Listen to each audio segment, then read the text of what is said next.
large number of people online. However, I would encourage you all to submit questions and comments via the chat function on Zoom, and we'll pick those up either during the main session or at the specific Q&A session at the end. The webinar is scheduled to last up to 1.5 hours, so up till 6 o'clock. For those of you who haven't met before, my name's Craig McCoy. I'm the chair of London HR Connection, which is a role I've had for the last 7 years. In my day job, I'm a senior HR director with 35 years experience in the HR industry.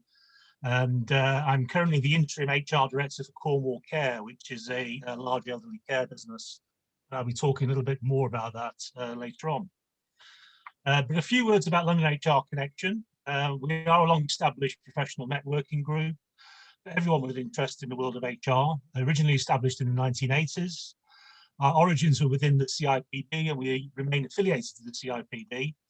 But we have an independent board, which I chair with 9 senior HR professionals. In normal times, of course, we're more used to having live events and are renowned for having great speakers and great networking opportunities. But in this COVID age, we have to rely upon yourselves to provide your own wine and canapes, unfortunately. We are a not-for-profit organisation, and our model is based on commercial sponsorship, simply in order to cover our running costs. So without further ado, I'd like to move on to introduce our speakers. And our sponsor for today's webinar is Inecto, which is a leading consultancy in the field of pay and reward, part of the Personal Group. And if we look at our next first speaker, please, Sarah Lardner. So Sarah is a Principal Consultant, Director of Business Innovation for Personal Group. Her background is there on the slide. And next, please, Debbie Hartson. Welcome, Debbie. Debbie is the People Director at Bristol Airport. And we're going to be discussing today the topic of the impacts of COVID-19. We'll be talking across industry sectors, but clearly Debbie and the Bristol Airport organisation has been heavily impacted by COVID-19, as the whole travel industry has experienced. So we're very interested to find out more detail about what's been happening in that industry. I'll also add some perspectives from the elderly care sector, which by necessity has had quite a different response to COVID. So it should be a fascinating debate, and we'll try to draw upon examples from many sectors. But now, without any further ado, I'm going to hand over to Sarah Lardner to take us on to the next step. Sarah. Thank you, Craig. Thanks for the introduction to Debbie and I. And so I think it's been quite a journey for us all, really, and that journey has been particularly felt within HR, I feel. And adding in the sector-specific pressures when looking at the impact around the decisions that have had to be made, the volatility of the crisis, which has made it difficult to plan, coupled with being ready to accelerate away from the crisis, has been absolutely immense, to say the least. And Debbie knows only too well what operating through this actually means for Bristol Airport and its employees. So with surviving and thriving in mind, Debbie will reflect on the key moments and how they survived this turmoil, but whilst holding on to the fact that they need to be ready to service a pent-up demand for travel and holidays, which is making me smile because I'm one of those that are eager for that to get back to normal. So I think before Debbie shares with us her experience, I thought I would share a snippet of some results from our recent pay trend survey, which we presented at our annual pay trends event last month. So I think, what a year.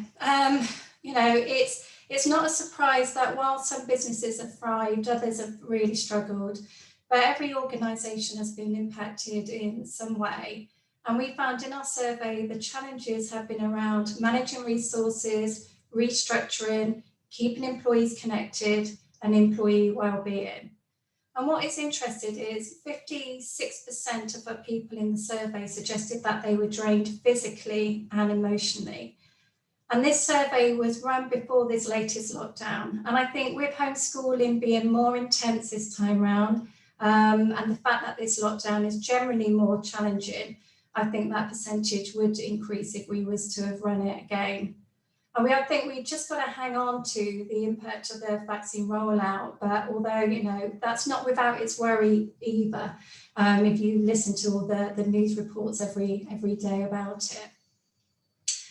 So in terms of the impact on COVID, the connectivity piece, on the left of this slide here, which actually is taken from a LinkedIn survey, I'm sure that is no great surprise to you all. Individually, we are probably impacted in the same manner. However, the practices I've seen have tried to mitigate and deal with the impact of remote working has been really inspiring.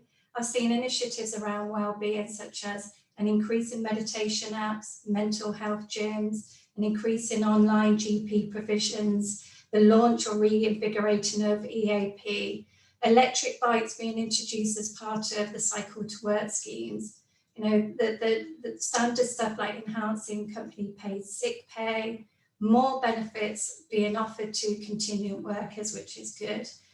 And generally, more focus has been applied around helping employees feel really connected, and that has been really important for the past year.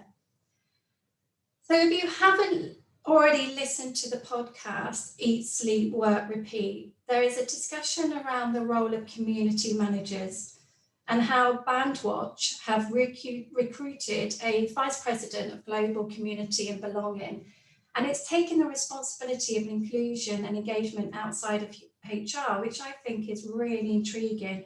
It's interesting to see how that will work. And GitLab, a global company, have shared their playbook on remote working, and they've offered it. You can download it for free, so it's definitely worth doing that. And it includes guidance on sustaining a remote culture, which includes reinforcing values and focusing on transparency and gratitude. And I think the whole focus this year has been about making sure people feel valued and connected.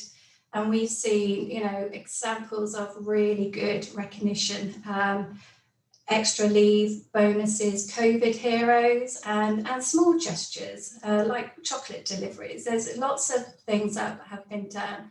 And Debbie actually has got something interesting that she's probably likely to share with you a little bit later on that their company has done. So just looking at the macro trends here, I think it's reassuring to see that 70% of respondents felt that COVID has impacted a positive change to their people strategy. It's accelerated change, meaning that the future of work has arrived ahead of schedule. This acceleration has been made possible because of the advances in automation, digitization, and technology. And it's supported by a recent McKinsey's report that found that many executives reported actually moving up to 25 times faster during the pandemic than they thought possible on things like increasing the use of advanced technologies. So that's really good. And I think that's going to have a long-term positive impact.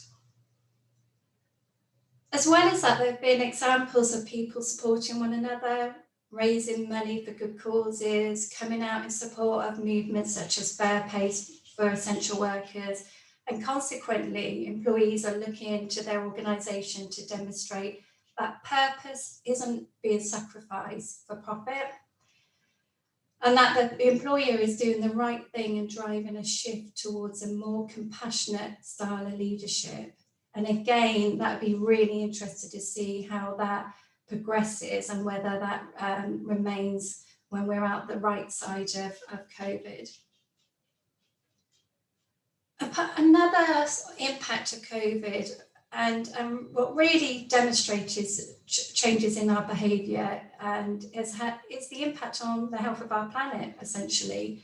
I've been reading reports and they're saying that actually some of this might be short-lived, and I'm hoping it won't be, because employees are actually looking to businesses to take the lead on tackling climate change in the long term. And I think if they do, organisations will definitely see a growth opportunities of a green economy, which could be substantial. and certainly will help with the long-term economic recovery. So the way I look at it, it has been extremely challenging, but it's also shown us the art of the possible. And I suppose the near-term challenge now is to move from reacting to the crisis to building back better. And if there is anyone that can share insight on this, it's Debbie. So just picking up on the COVID impact and the macro trends. Debbie, I feel that you've got a unique perspective on this. You know, travel has been one of the hardest hit sectors by the COVID crisis. Are you able to share with us a journey that you've been on since March last year? Thanks, Sarah. I'm personally not usually a fan of roller coasters, and the past year has done nothing to change my mind, I can assure you. It's probably worth starting a little earlier than March, just to provide some context. Bristol Airport was the fastest growing airport outside of London in the UK, overtaking Glasgow in 2019 to be 8th largest in passenger numbers with over 9 million passengers. And we had just submitted a planning application to expand to 12 million passengers.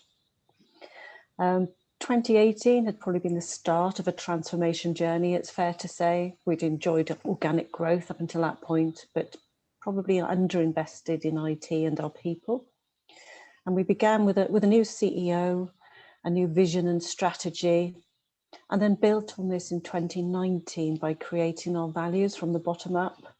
We were keen to use everyday language rather than corporate speak.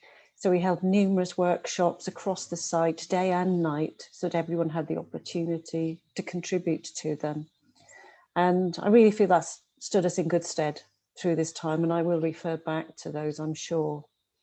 The end of 2019, we moved into a brand new administration building, and we used our values to design it, from complete open working plan space to gender neutral toilets, to spaces to relax and collaborate, very much trying to bring everyone together and make it inclusive.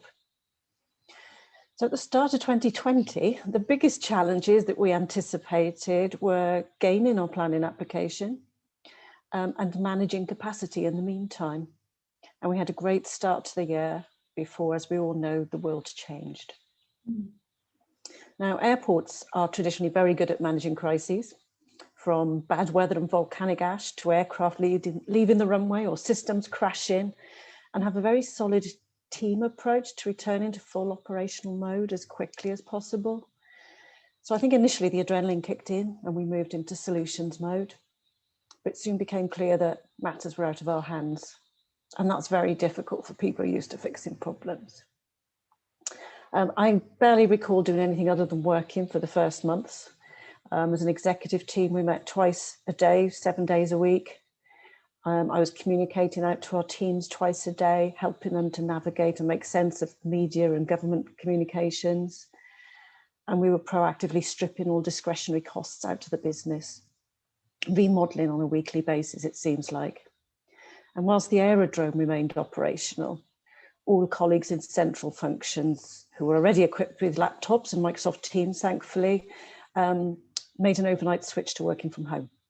So then we had the organisation split in two, if you like. The end of lockdown 1 saw a brief return to normality, and we believed we'd weathered the storm before the second wave hit, and obviously all the travel restrictions began to be imposed and destinations removed from the travel corridor on a daily basis. You know, WhatsApp would ping every evening, there's another one gone. And at that point, we realised it was a long haul challenge. And apologies, but aviation is full of puns, but it did feel like long haul at that stage. And we realised we'd need to reduce our fixed costs as well. So it began an intense period of renegotiating third-party contracts and restructuring the business. We closed out the year with a multi-million pound loss instead of what should have been a £60 million EBITDA. And our shareholders are now having to inject cash into the business. So it's a very different picture to what we're used to. Since December, this picture has worsened. We are now only open 3 days a week, as from next week, for domestic and maintenance flights. Our car parks are empty and our concessionaires are all closed. So as a passenger, you simply walk straight through to your flight. and don't stop to collect your go.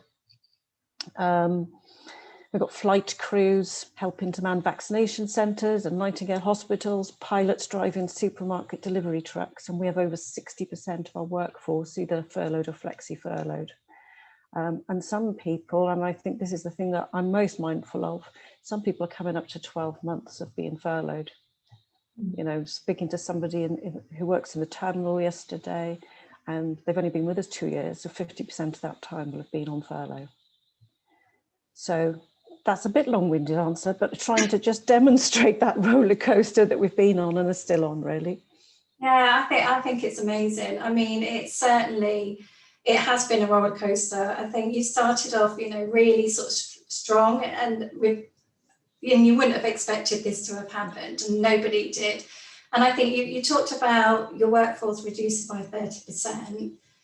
It'll be really interesting to understand what sort of tools and techniques you're using to maintain engagement and morale for both those who are working still and those who are furloughed. Well, I don't pretend to have done anything revolutionary or to have something that nobody else in the room would have thought of, but I think it's about the emphasis and sticking to the values and plans that you've made. It's all about putting our people first at all times and remaining true to those values. Thankfully, we had recently employed a full-time internal comms and engagement partner, and I think that role fast became one of the most important roles in the business. I insisted on full transparency and honesty from the start, so there were no nasty surprises for anyone at any stage. We had no intranet. That's another story. So we relied on electronic newsletters and emails to communicate. So it was very much old school. We introduced weekly live stream from the executive to the whole business, ensuring we were visible and everyone heard directly from us. And as the technology and our skills developed, we introduced live Q&A as well. So we would answer any question we were asked. We developed e-learning guides on topics ranging from working from home to looking after your mental well-being. We provided links to various L&D opportunities and published secondment and volunteering opportunities. We were actually able to second a number of our drivers out to First Group and support public transport in the region, which was, you know, a win-win. We used good old-fashioned postcards and printed newsletters to reach people on furlough, so they didn't feel they had to log into work emails, but we kept in touch with them and signposted them to important communications. We introduced regular well-being check-ins for everyone, and we introduced fully flexible working for those with other responsibilities. So if they wanted to work 3 hours in the morning and 4 hours at night, that was fine, as long as they made it clear to others when they were available. We introduced temporary policies to protect those needed to self-isolate and quarantine. We used pulse surveys to identify how people were feeling and where they felt we could do better. We asked them to share ideas from, you know, families, employers that they thought were better than what we were doing. And we held departmental workshops with breakout rooms as our skills developed even further in November, so that everyone had the opportunity to share their frustrations, their challenges and their ideas. So I think that it was the power of listening is probably the biggest single important thing there. And then on an informal basis, we introduced weekly virtual coffee breaks where, you know, to replace those water cooler moments where people could just go and chat about anything and everything. A lot of our colleagues took part in a Run the Runways initiative. So every day in December, they ran the distance of one of the runways in the world, or one, you know, in the UK, so that they could raise money for aviation action. We had our employee forum put on a series of festive activities so people knew it was still okay to have fun, which we thought was really important. And we also published a series of blogs because we felt it was very different for somebody who was working from home, somebody working in the business, or somebody furloughed. And we wanted to share those perspectives so nobody thought it was necessarily easier for anyone else. So we published a series of those which people found very insightful. And then we finished the year with some recognition, which we called our unsung heroes for the year. And that ranged from our part-time payroll lady who'd probably worked more than full-time with government job retention scheme returns and all the furlough and unfurlough and so on, to somebody who'd supported a new colleague who'd had to be inducted into a virtual world. So we called out not the obvious people, but the people who had worked hard behind the scenes. And then I think finally, and I'll shut up then, at all times, we have continued to point to the future. You know, I've called myself a schizophrenic people director at times. You got one eye in the current and one eye on the future. Really important to keep sharing those visions and plans. You know, we've been fortunate to introduce a new airline during this time. So we've got something positive to look forward to. And we're encouraging everyone to identify ways of working smarter so they feel they can contribute to that journey. And I think that's really important. Oh, it sounds like it's amazing, actually. You've done such a lot about, you know, keeping everybody engaged, whether they're within the business or they're furloughed. And I think many sectors are reporting that staff returning on furlough are struggling. And I think the workplace is very different to the one that they left, and their roles might have changed. So, Debbie, what are some of the key, if you just got a few key plans that you had in place to address the concerns around them returning? Yeah, I think as anyone who's experienced returning to work after an extended period of absence, such as maternity leave, will know it's personally challenging. And we had colleagues start leave when we were in one location, expecting to return to a new shiny building, to be told they're going to be working from home and needing a crash course on Teams and how to mute. So we have kept in touch with all our colleagues throughout furlough, formally and informally. We've even shared videos and photos of the changing landscape as we've moved things around in the terminal or introduced new spaces, so that they know what it looks like and can visualize it. And we've maintained levels of training for a lot of people also. We've planned a phased return to work with refresher training for those who've been off for extended periods. And we've developed a raft of new online material to support this. And then finally, I think where appropriate, we'll adopt a buddy system, you know, and we are providing coaching for all line managers on supporting their teams through change during April. Oh, really good ideas.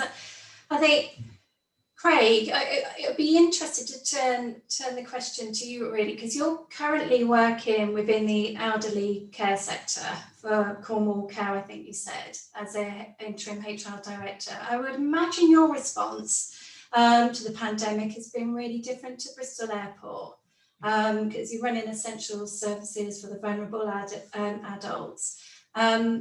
So rather than reducing your operations, it's probably more about increasing them. So can you share a bit about what the impact's been for your organisation? Yes, certainly, Sarah. So obviously running an elderly care business, we have 16 care homes. We're the largest operator in Cornwall. Furlough isn't by and large an option for us. We have to continue to run.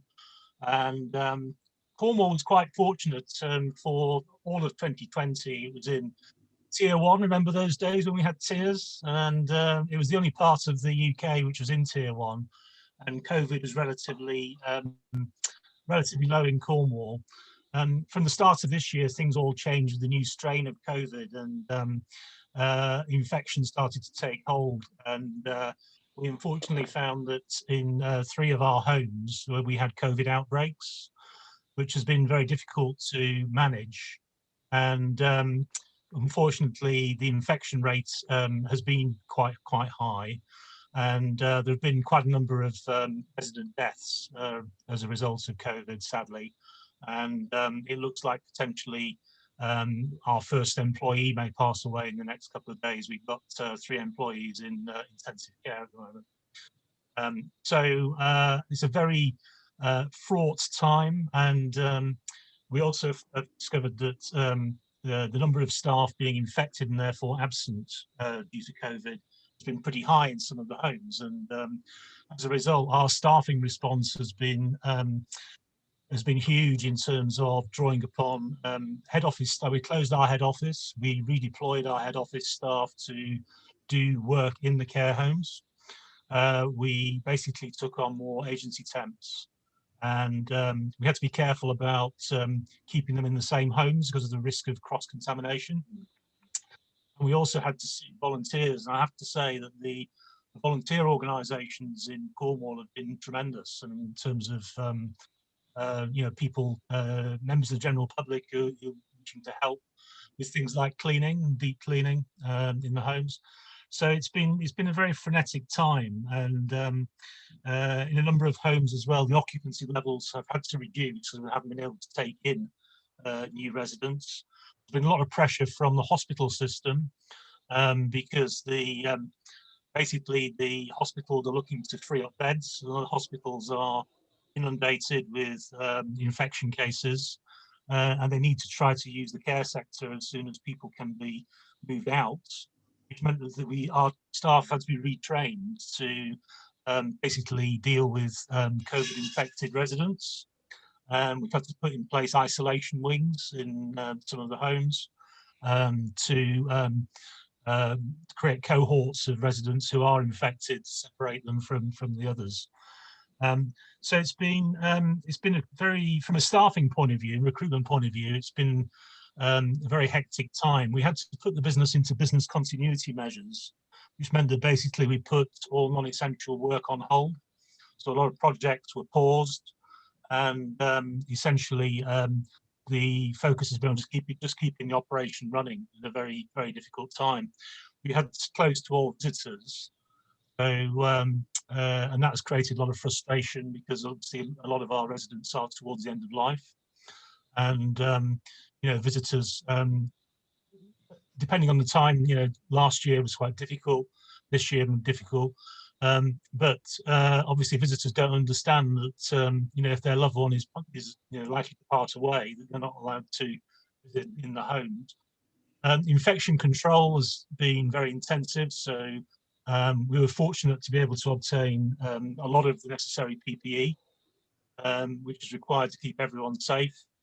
And obviously infection control measures have had to be very stringent in terms of use of equipment, sanitisation, all necessary steps you would imagine.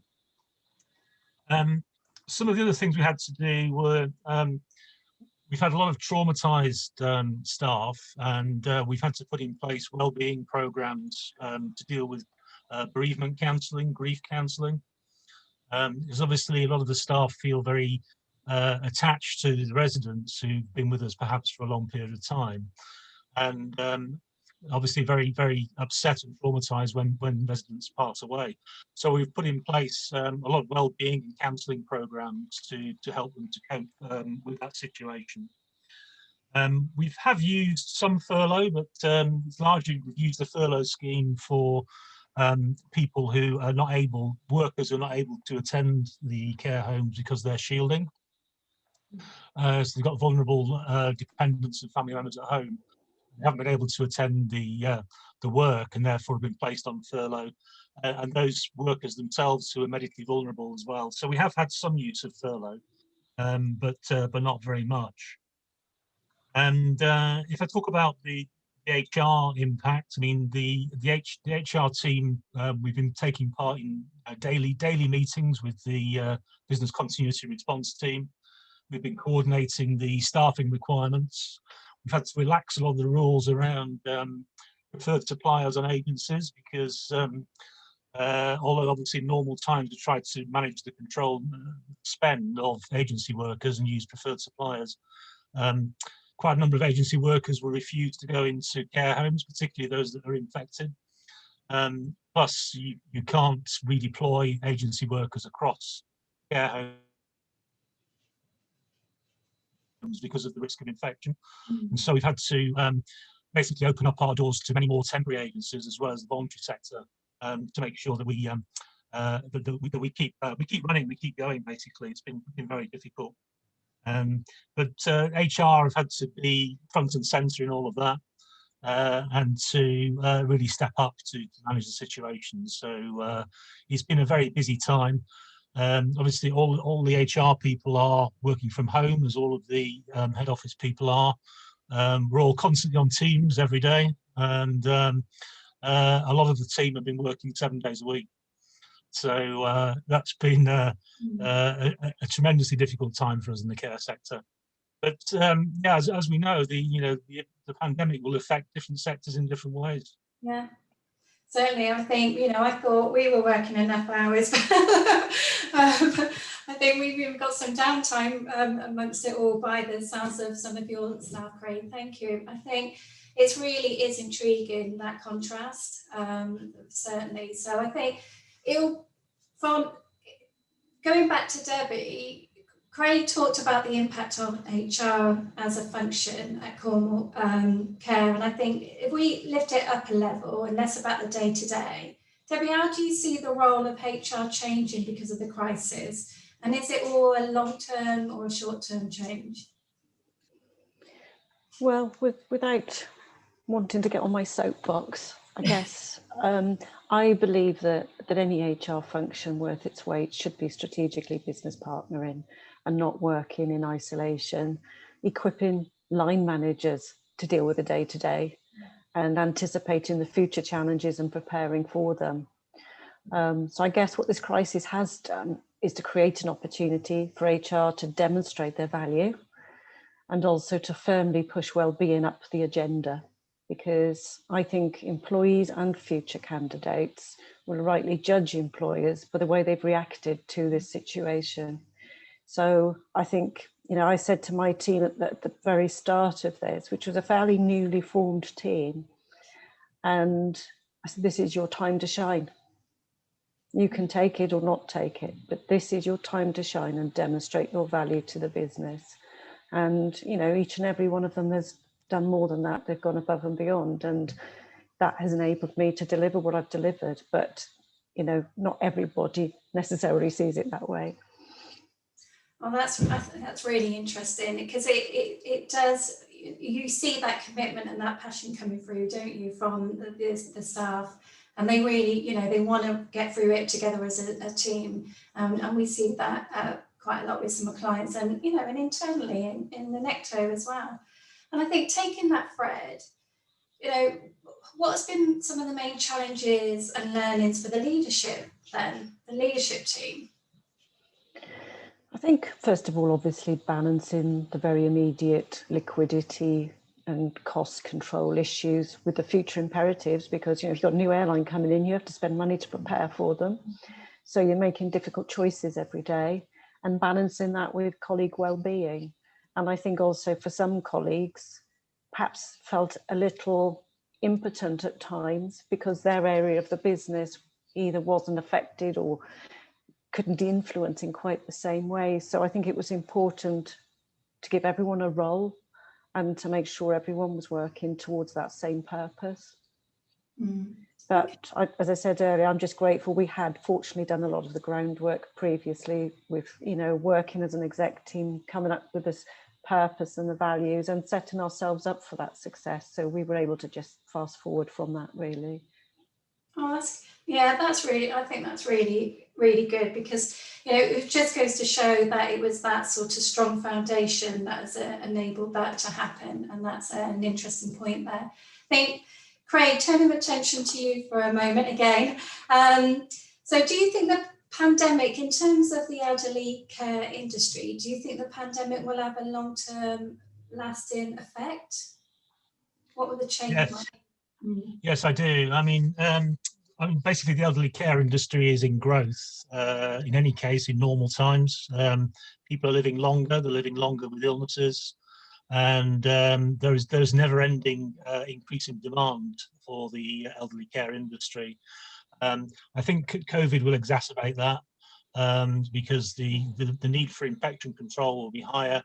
Unfortunately, I don't think the pandemic is necessarily going to go away anytime soon, and I think the spectre of pandemic will always be around. And I think that as a result, I mean, the demand for care homes is increasing, but also for domiciliary care, particularly because in the UK and a number of other countries, probably most countries, people prefer as they get older to stay in their own homes, and people want to stay in their own homes. And going into a care home is often, rightly or wrongly, seen as the point of last resort. And so to enable people to live in their own homes requires, measures to make them feel more safe, secure and comfortable in their own homes, but more enabled in their own homes, and to make the whole process more efficient and to reduce the risk of infection also. Automation and the use of technology is going to be the way forward. So we're going to see much more use of remote diagnostics of people's health condition and remote treatments as well. And obviously we already know about home security, home alarm systems, and online patient records, resident records, all the things which enable people to remain in their own homes and receive the right level of diagnostic and treatment. So I think technology enablement will be a major factor and will drive efficiency and enable the domiciliary sector to catch up. The domiciliary sector has been seen as a bit of a Cinderella even to the care homes industry, which is seen as a Cinderella to the NHS. I think all that will change. I think there's been a positive impact in terms of a silver lining of the PR factor in terms of the perception of the care sector, which for a long time has been seen as not an attractive place to work, lowly paid, and perhaps not one that people would choose to build a career in. I think that COVID has perversely shown that maybe that's not the case. A lot of people increasingly are driven by ethics and values in terms of what they choose to do as a career. And I think that combined with the growth potential in the care sector would mean for quite a radical boost in prominence and growth in the care sector, with technology perhaps as a major enabler to basically make the whole end-to-end process more efficient and effective. That's really interesting. I think I'm always really intrigued by how the application of technology, and it's something that I haven't thought about in terms of the elderly care industry. So that's really good insight. I've learned something there around it. So Debbie, Craig talked about how they are deploying technology as an enabler. What have you implemented above and beyond to ensure that you can thrive and not just survive during these uncertain times? You did sort of talk about the work that you'd done prior to COVID. Yeah, we were very fortunate in that we had literally just moved all our admin teams across onto laptops and Microsoft Teams, but they were still very much learning. So initially it was crash courses in SharePoint and Teams, which we're now using to collaborate very effectively, hold meetings, workshops, update project plans, and it's enabled us to adopt a permanent, fully flexible working policy. So that's impacted our recruitment as well, because we're now not insisting people relocate. And if people, we've even had people who for family reasons have needed to move, but they've been able to retain their employment. And we've had a lot of carers telling us what a difference it's made to them during this time. But in terms of thriving, we've pressed ahead with a number of digital projects, which will not only enable less touch points and less personal contact for passengers, which we think will be important in the near future, but also obviously more efficiencies. So electronic wayfinding in the terminal rather than information desks and people stood waiting for questions, self-service key drop kiosks in our block car park. We've literally, I must be the worst boss in the world, because on the top of all the restructuring, I've just had my team implementing a new HR system, which is going to provide greater self-service, automated workforce management, and a learning management system with continuous performance management, which was the way we wanted to go, to just have regular ongoing conversations rather than year-end appraisals. We're about to launch a brand new intranet in March. And later this year, we're adopting a brand new finance system. And all of these developments will remove a lot of functional activity, empower people in their roles, and enable the other functions to add value through partnerships rather than just churning numbers for them. So you talked about some of the impact from an employee's perspective and from actual main share stakeholders. What do you think that impact will be? It is fast forwarding the way in which we wanted to operate. We wanted to be more agile, more flexible, more efficient. By the nature of our operation, we're quite a peaky operation, you know, with a lot of flights in block times, and there's opportunities for some roles to be more varied and perhaps to follow the passenger flow. And also the data that we get from a lot of these systems we can use to model more efficiently. From the shareholders' point of view, it's only good news, because, you know, they can see all the efficiencies that come with that, and also opportunities. So yes, it's challenging for people who've gone through an awful lot of change in a short space of time, and we're asking them to adopt more change, but because they can see the reasons and the value, and we're sharing it with them from an early stage, then we are getting the buy-in. Yeah. So, you know, it's all coming at once, but it almost sort of needs to. You just get on with it, don't you? And you accept that change. And I think you talked about the roles and thinking about the employees actually, and having to redefine roles, you know, seeing roles with more emphasis on different aspects, pivoting potentially. It's going to change what talent looks like, but you know, what is different for Bristol Airport in terms of that talent going forward? Well, we had defined our future operating model and our OD principles. So when downsizing was forced upon us, we were able to fast forward some of those plans. So we removed layers of hierarchy, and we did create more flexible roles. So previously you had lots of little teams, whereas now even our car parks, the people who are responsible for the shifts will operate out of our control centre. And rather than people having to man barriers and kiosks, that's all done centrally. And we've got people on the ground who are far more mobile.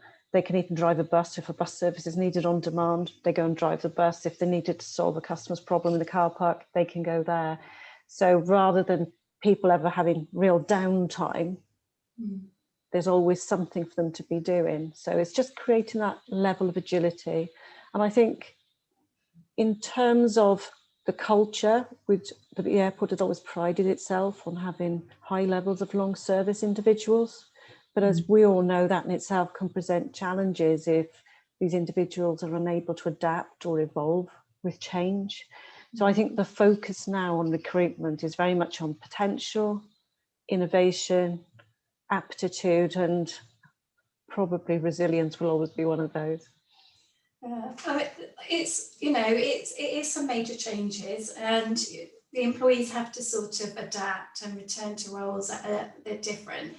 So I'm just thinking about employee well-being generally now, and start to sort of move on to that. How do you think the emphasis on employee well-being has changed during this time, particularly within Bristol Airport? I think it was already a high priority for us. We'd been told several times that we were one of the greatest utilisers of an EAP that Health Assured had ever come across, because we promoted it really heavily. And every single colleague, regardless of role, was entitled to full BUPA cover, you know, and it's a platinum level of cover. So we'd always, because colleagues are operational, colleagues, you know, some of the roles are physically demanding. So we'd always put quite a lot of store by that. We had trained up a team of mental health first aiders in 2019. So we'd been publishing that. And our employee forum ran regular health awareness campaigns. So I guess, you know, we've even provided fresh fruit. We've got an on-site gym. It was always a big thing for us. But the pandemic has enabled much freer and open discussion, spurred on by the charity that was set up in the sector, which I mentioned earlier, Aviation Action. That was set up not only to support people who were out of work, but people who were struggling, you know, with the consequences of that. And they've galvanised the industry and brought them together. And they've opened up those conversations, and a number of our colleagues have openly spoken on podcasts about the challenges of mental health and overcoming it. So I think it has firmly placed well-being at the top table and top of the agenda, and it influences every decision. And I think it's one of those silver linings that HR's got to grab and make sure it stays there. That's really interesting. So you've done a lot already and you've really built on that. Will this just be on the agenda going forward, so you'll evolve it and build on that over time? Absolutely. I mean, we've introduced a number of new policies during this time. Just don't let the team sleep, that's the secret. So one of my team has developed our well-being policy, and we've given it 4 pillars, which is, you know, physical and mental health. You've got financial health, and then there's kind of the broader picture side of it. So we are going to be focused on this forever. We've got it signed off at this point in time, and it's cemented into our DNA now. Oh, that's really good. And I think in terms of the wider reward aspect, what has been the sort of impact on attraction and retention? That's probably the toughest one. Oh. I've likened this to stomping all over a sandcastle you spent 3 hours building.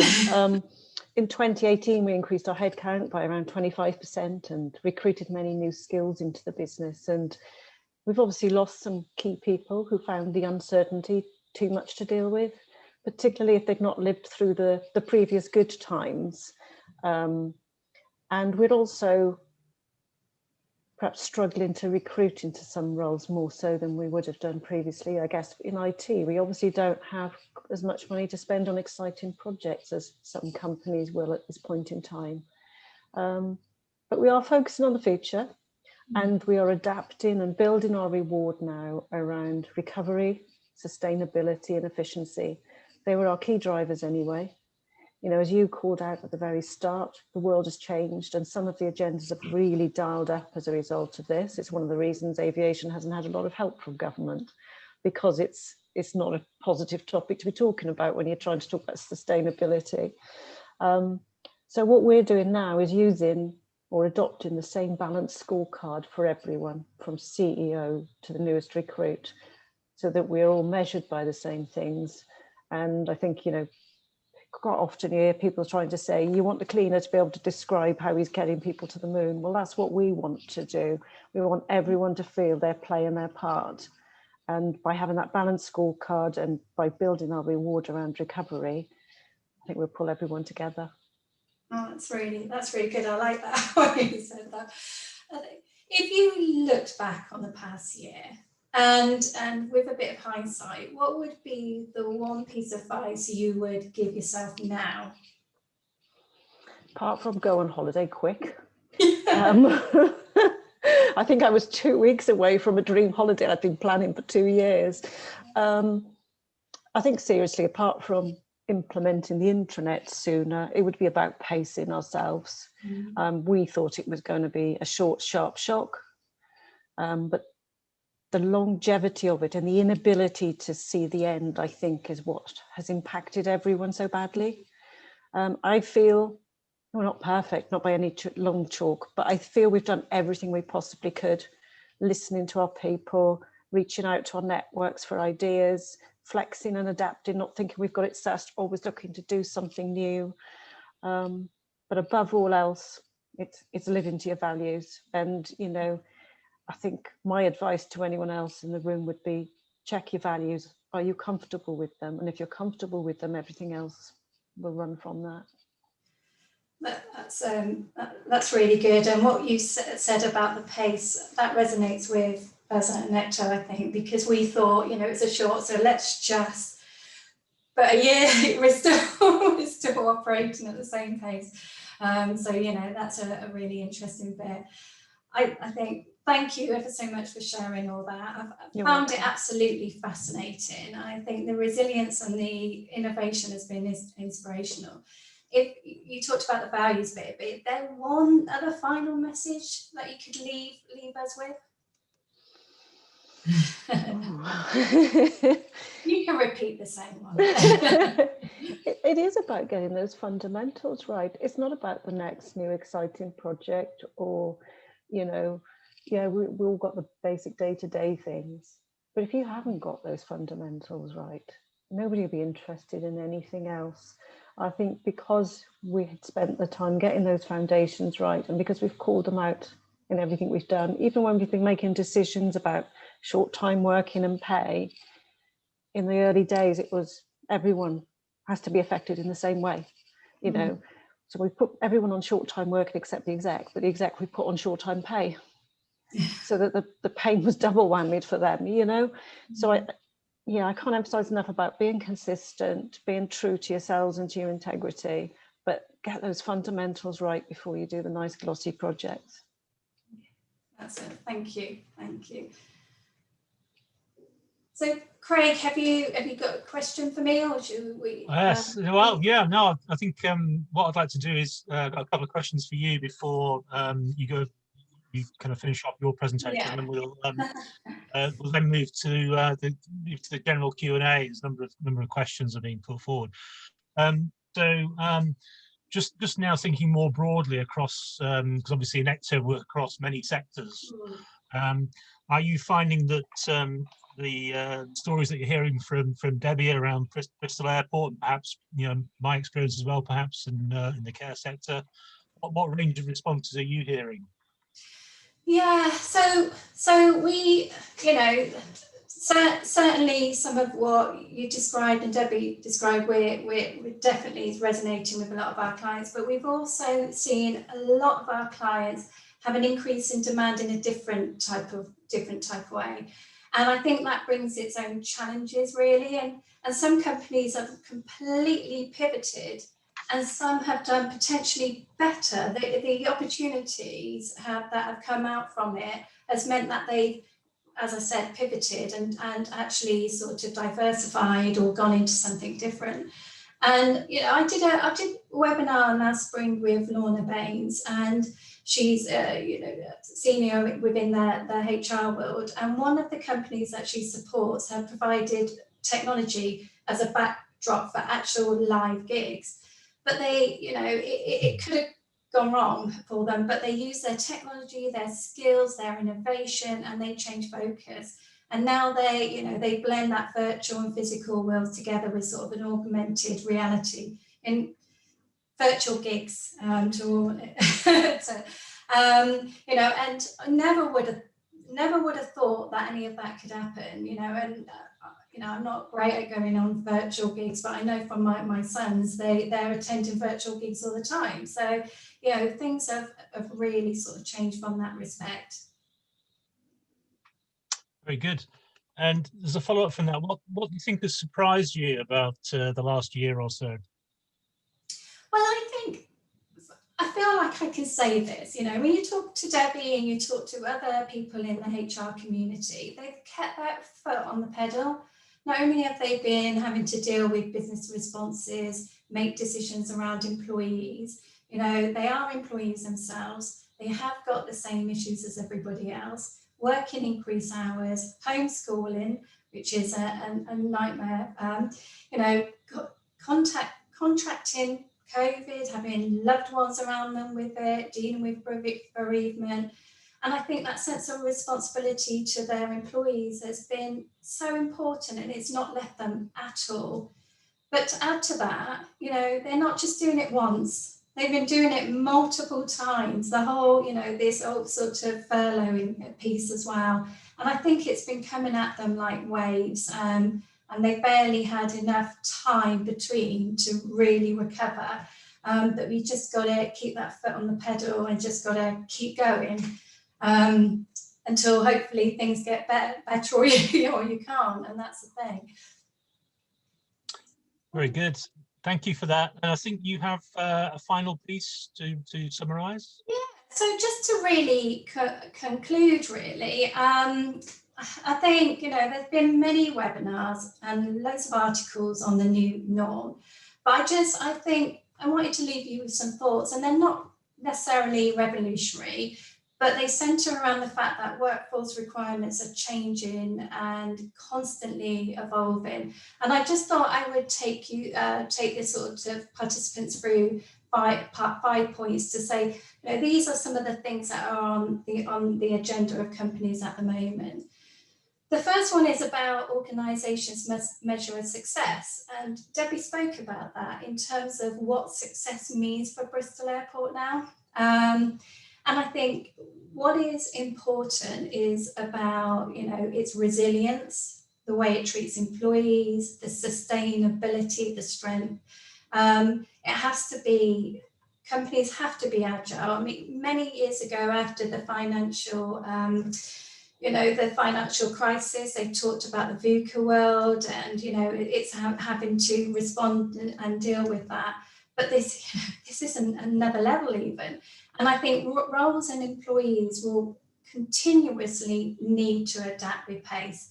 So there's no longer frameworks and structures in place that are going to last a number of years. They have to be moving. They have to change to keep up with times. I think that there's another aspect is around bringing more meaning to the work that people do, the sense of purpose. They're empowering to contribute, to make a difference. And I feel that has really played out over the last year. And employees want to feel that they can perform at their very best. And I think what I'm starting to see is move away from the traditional approach to skills development. And it's more about employees having freedom to choose how they can take on sort of business critical problems and have innovations and creativity. Which leads on to my next point around the reliance of technology. Technology is easing, you know, it is so advanced, it's easing the burden of admin heavy activities, and it really provides value added through the insight and the great reporting. It's all about the data, it's all about the insight. But I feel for HR, it does enable them to lift themselves out of the day-to-day and be much more proactive. So combining team of people with the technology uses the strengths of both to sort of pursue the outcomes, and enables companies to progress much quickly than they would do otherwise, really, and make the right decisions, which is really, really important. Now, my fourth point is about where talent is hired from, and lost to, and how they perform their roles in the future. What I've seen is a real shift. It's not just looking at the peers in terms of local competitors in the same sector. It's not going to be enough going forward. It's a much more wider global view. This whole remote working has definitely sort of helped with that. And technology is helping with that. So I think for HR, you've got to see the threats and the opportunities outside of your immediate world, because otherwise they'll get left behind in terms of hiring talent that they need, because things are progressing so quickly. And lastly, the responsible reward aspect is really important. Debbie talked about, you know, responsible reward, how you treat your employees, you know, the impact their organisation has on the environment, and I think employees will scrutinise a company much more closely. So it's really important that responsible reward is at the sort of forefront of a people strategy and the reward strategy. And then linked to that, it's about well-being. And I think, again, supporting what Debbie said, well-being is at the heart and centre. It works across all pillars, you know, from the environmental, mental, physical health, financial, and even careers are starting to play a part in that, are really, really important going forward. So there's just sort of some takeaways that I thought I'd just finish out, and that's, you know, just bringing some aspects that Enecto I found with, you know, the sort of trends going forward. But yeah, it's been a pleasure to share the insights. If you're like me, we're eager for the travel industry to sort of start up again and get back to booking the holidays and having something to look forward to. But yeah, just an extra note, if anybody wants Pay Trends paper, our white papers, what I talked about earlier, they're all free. Just let me know, and I'm more than happy to email them over to you. Very good. Thank you, Sarah. I'm sure a lot of people will take you up on that. Just to move on to the questions then, I'm just going to go through the questions that have been posed in the order that they've come up. So the first question was for Debbie, actually, and you have talked about this, Debbie, but how have well-being demands changed? Have you seen more interest in mental well-being offerings? So it sounds like the answer is yes, but do you have anything further to say on that one? Yeah, I think it's definitely become more open. I think it's definitely created the opportunity to be more open. You know, I had a senior male colleague who'd been in the business for a very long time actually sharing that he was shocked how it had impacted him, and it had taken him by surprise because, you know, if we've never been touched by mental health or never had family touched by it, we think it's something, or it's a risk that we think it happens to people who are weaker than us. It can happen to anyone at any time. And I think that's what's made people appreciate that we're not always in control of what happens to us. And that just as you'd be happy to use a crutch if you've got a leg in plaster, then you should be happy to get support with your mental well-being. And, you know, we've talked about it from exec level down, you know, all different levels in a room, just opening up about what it means, how it feels, what the challenges are. And that can only be a good thing. And, you know, we've actually trained up more mental health first aiders during the time just to boost the numbers. And our partnership with Bristol Mind, they're our local charity that we support, and they come in and drop in on some of the chats. So I don't think we could push it any higher. And I'm sure there are still people who suffer in silence, but I think by demonstrating it's something that we want to talk about and hear about enables people to reach out. No, that's very true, and I've experienced similar in my company, and in fact we've been providing specific counselling for trauma and grief, bereavement counselling, and in fact we just took the decision a couple of days ago. We're going to hire 2 in-house trained counsellors on the payroll, so that we can provide these services on a more sustained basis. And that just really shows our commitment to doing it, and the staff really appreciate it. We're unfortunate. I had no idea of this before I joined the airport, but there's a startling number of people pass away at airports, partly because of the stress of it, partly because of underlying health conditions which are exacerbated, and partly obviously you do have people who perhaps aren't well, or perhaps asylum seekers or whatever, people flee in difficult situations. So our fire service are actually fully trained to provide both bereavement counselling and diffusing, because it's our team at the airport that provide the first aid response. So it can be very traumatic. So, you know, the unfortunate is they have to deal with it. The fortunate is we have a team of 46 people fully qualified to provide that service, and we provide it to anyone working at the airport, not just our own teams. Fantastic. No, that's really good to hear. Thank you. The next question is also for you, Debbie. Whilst you're focused on managing costs, do you get any challenge from your board or shareholders in relation to some of the initiatives that you described? Did you get any resistance, and how did you deal with it? Am I allowed to say I just got on with some of them? Just didn't tell them. I feel sufficiently empowered to make decisions that are based on our values and our strategy, and that are going to retain employees for the future. I mean, retain those skills. You know, clearly we've been cutting our budgets, but where I can cut it from one and release it to somewhere else, you know, as long as I'm not, you know, going crazy, you can always find ways to do things. And a lot of it we've done ourselves, you know, changing policies, writing some e-learning, etc. It doesn't cost a lot other than time and effort. It's just making sure you're dealing with the right subjects. You know, all the electronic stuff that we've done, we've taught ourselves to do and we've done.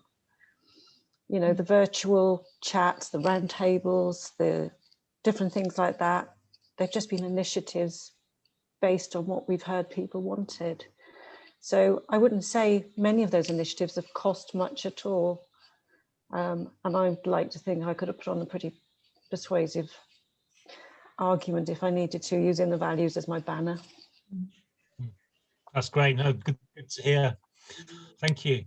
The next question is from my old colleague from Sunrise, Ali Fisk, so in the luxury end of the elderly care sector.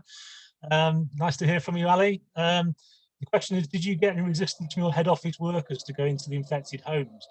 The answer is yes, some. You can imagine someone who worked in a head office environment might not, on the face of it, take too kindly to being asked to go and help clean a care home.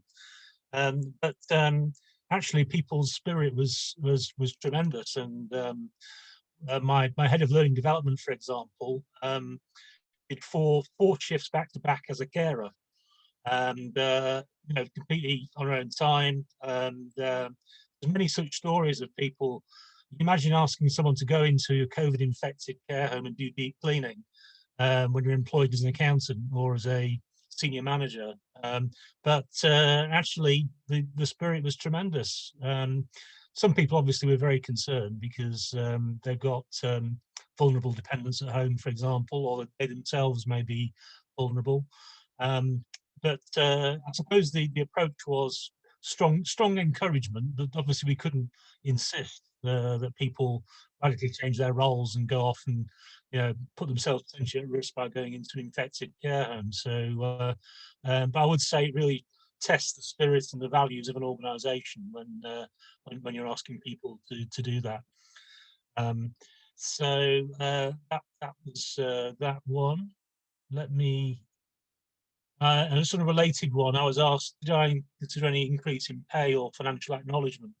The answer is yes. So for the hourly paid staff, we increased their hourly allowance during the COVID outbreak period.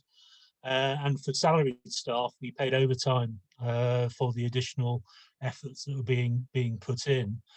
And we actually, at Christmas time, we actually paid all staff, every member of staff, an additional bonus in recognition of the tremendously difficult year that 2020 was for everyone concerned.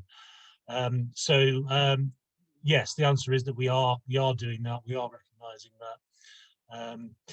The other thing, of course, is about vaccination. So being in the elderly care industry, roughly 96% of the residents have now been vaccinated against COVID.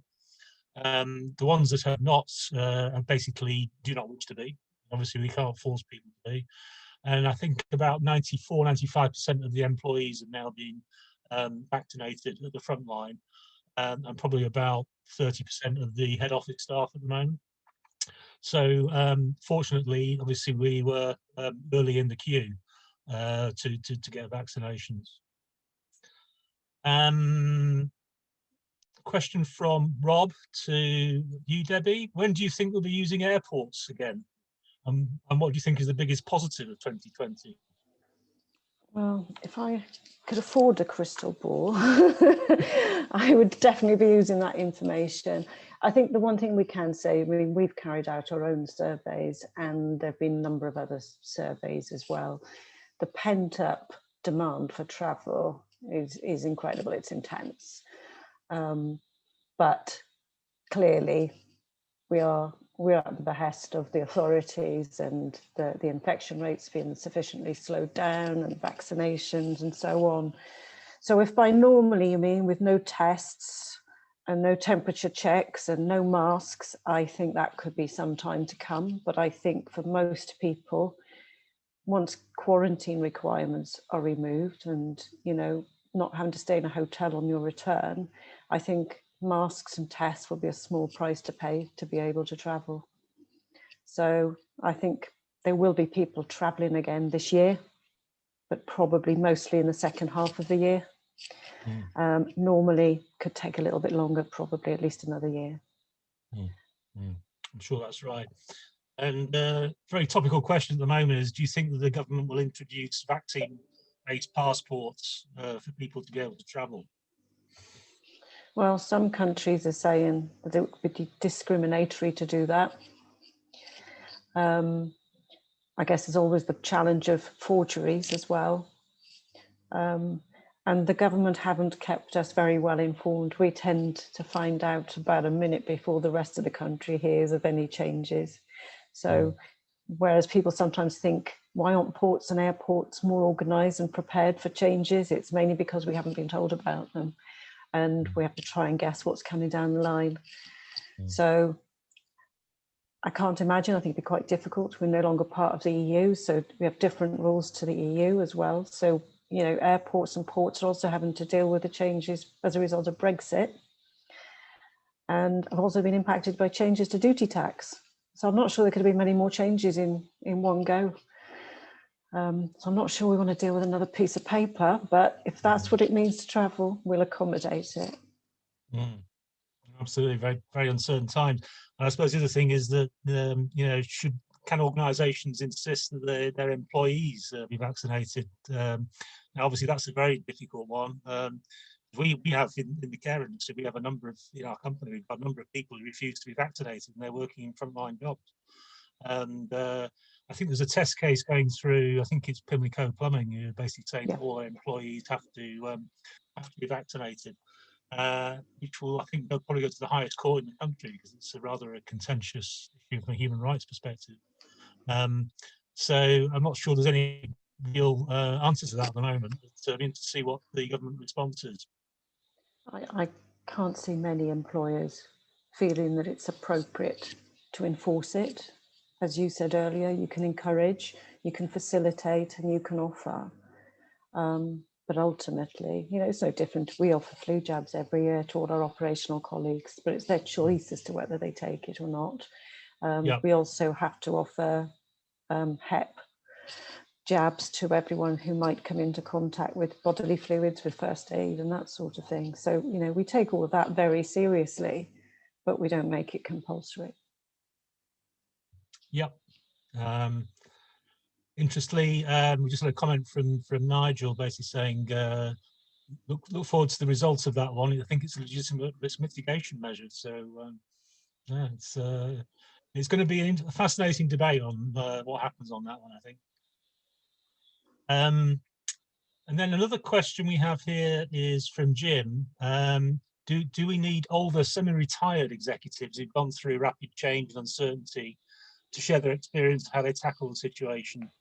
And it's kind of, most people would voluntarily share their stories in addition to your formal mental health training. So I don't know if that's something you might consider, Debbie, whether to bring in people with that experience. Yeah, I think there's been quite a few webinars and seminars where people have reached out to quite a broad range of people to offer up their experiences and share what they've learned. And, you know, we're not very good at learning from other people's experience, but it is the only way any of us learn is through experience. So we'd be crazy not to take advantage. Yeah, absolutely. I think that's a good idea. I hadn't thought of that, but you know, there's so much expertise out there and experience to tap into. Yeah, no, absolutely. There is, and we shouldn't lose the opportunity to benefit from that. So I think I've covered all the questions in the chat. Unless there are any final questions anyone wants to ping through, I'll start to just wrap up. So first of all, a very big thank you to Debbie and to Sarah for sharing your stories and experiences in this area. Some fascinating range of experiences, and yeah, we all need to try to certainly survive and hopefully thrive in 2021. A link of this recording will be circulated to everybody on the call over the next couple of days. Thank you for joining us. I'm sure that Debbie and Sarah will be happy to answer any follow-up questions you may have if you would like to contact them and keep in touch. Our 2021 season continues on the 24th of February, where the speakers are from a consultancy called Joint Talent, which is a leader in the field of talent acquisition, and the theme is location, location, location, the new war for talent, which of course is location independent or partly. The speakers include the lead recruiter for the NCC Group, which is a cybersecurity consulting business, and the head of talent acquisition for Charlotte Tilbury Cosmetics. So again, two very different organisations with different challenges around recruitment. Full details are available on our website, so please do book a place, and we would hope to see you then. Until then, I hope you really enjoyed it. Bye for now, and hope you see you next time. Thank you very much.